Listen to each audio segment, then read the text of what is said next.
एका परप्रांतीयानं दहिसर पश्चिम भागात मराठी माणसाला मारहाण केल्यानंतर मनसे आक्रमक झाली। मराठी कर्मचाऱ्यांचे पगार थकले होते, यावरून वाद निर्माण झाला होता। त्यामध्ये परप्रांतीय दुकानदाराने त्या कर्मचाऱ्याला शिवीगाळ केल्यानंतर या प्रकरणात मनसे विचारण्यासाठी गेली असता MHB पोलिसांकडून किरण नकाशे यांना ताब्यात घेण्यात आले।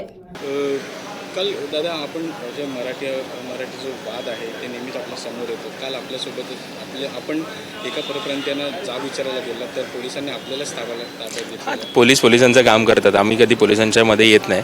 आणि राहिला कालचा विषय, परवा रात्री एक सर कोळीवाड्यातला जो आगरी मुलगा आहे कल्पेश पाटील म्हणून, तो त्याने काहीतरी फर्निचर परचेस केलं होतं, एक साधारण 90,000चं। आणि त्या फर्निचरमध्ये काही करेक्शन्स होते। त्या करेक्शन असल्यामुळे तो त्याला जाब विचारायला गेला असता त्याने त्याला शिवीगाळ करून समोरचा जो फर्निचरचा दुकानदार होता ठाकूर म्हणून, त्याने त्याला जबर मारहाण केली। त्या 3 जणांनी मिळून त्याला मारला, रॉड मारायला बाहेर काढला होता। तर ह्या कुठेतरी गोष्टीला आळा बसला पाहिजे म्हणून दुसऱ्या दिवशी आम्ही जेव्हा त्याला भेटायला गेलो तेव्हा तो इसम भेटला नाही। तो डायरेक्ट पोलीस स्टेशनमध्ये जाऊन आमच्या अगेन्स्टमध्ये तक्रार केली होती। अर्थात आम्हाला जे पडसाद उमटवायचे होते ते आम्ही उमटवले, मनसे स्टाईल त्याला जो उत्तर द्यायचं होतं ते आम्ही दिलं। आणि त्या संदर्भात पोलिसांनी आमच्यावर ॲक्शन घेतली, पोलिसांचं काम केलं, आम्ही त्यांना सहकार्य केलं।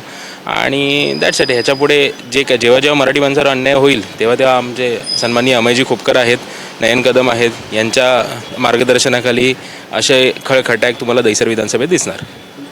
अशी जी घटना आहे मोठ्या प्रमाणात महाराष्ट्रात होताना दिसत आहे। या सगळ्या घटनामागे जे परप्रांतीय आहेत त्यांना कुठे ना कुठे पॉलिटिकल सपोर्ट मिळत आहे।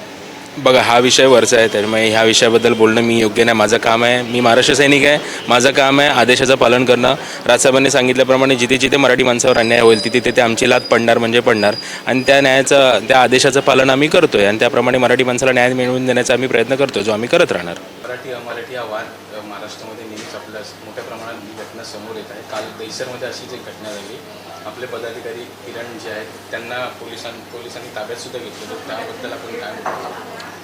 मी बेसिकली मला प्रशासनाचं नवल वाटतं की आमची लोक जेव्हा विचारायला गेली की मराठी माणसाला का बाबा मारलंस तू, आणि त्याला काय मारण नाही केले आमच्या लोकांनी, आणि तुम्ही आमच्या किरण नकाशेवर आणि त्यांच्या सहकाऱ्यांवर तुम्ही कारवाई केली।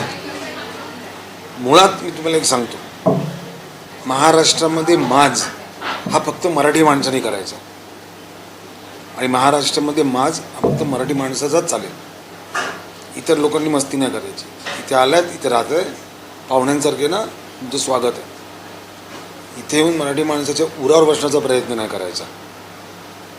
सर, कुठे ना कुठे त्यांना पॉलिटिकल जो बॅकग्राऊंड आहे त्यांना कुठे ना कुठे पॉलिटिकल सपोर्ट मिळत आहे का परप्रांतीयांना, आपल्याला असं वाटतंय का? नाही, पण आम्हाला त्याचा फरक पडत नाही ना।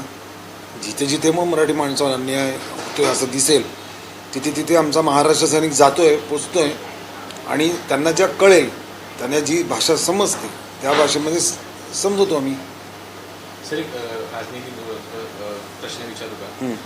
सर, काल म्हणजे परवाच आशिष शेलारजी आणि राज ठाकरेजींचं मीटिंग झालेलं, ते महानगरपालिकामध्ये, स्थानिक महानगरपालिकामध्ये मनसे आणि भाजपची युती होणार।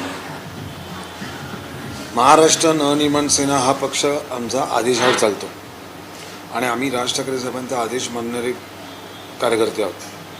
त्यामुळे राज ठाकरे साहेब जो निर्णय घेतील त्याच्यासोबत जाणं हे आमचं कर्तव्य आहे महाराष्ट्र सैनिक म्हणून, आणि आम्ही सदैव राज ठाकरे साहेबांच्या सोबत आहोत। तो जो निर्णय घेतील तो आम्हाला मान्य असेल।